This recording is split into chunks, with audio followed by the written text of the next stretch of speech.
Both graphs of question 3 take on the parabola shape and they are symmetrical about the x-axis.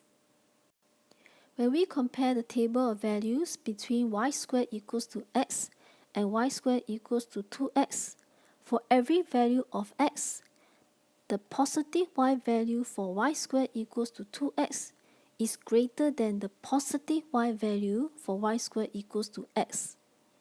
Also, the negative y value for y squared equals to 2x is less than the negative y value for y squared equals to x. So when we compare the two graphs on the graphic app, y squared equals to x and y squared equals to 2x, for every value of x, the y value for y squared equals to 2x is further away from the x-axis compared to the y value for y squared equals to x.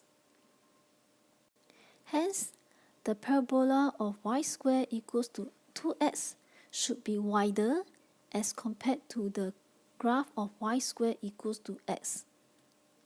When we compare the table of values between y squared equals to x and y squared equals to negative x, for y equals to 1, 2, and 3, from the graph of y squared equals to x, we get x equals to 1, 4, and 9 respectively.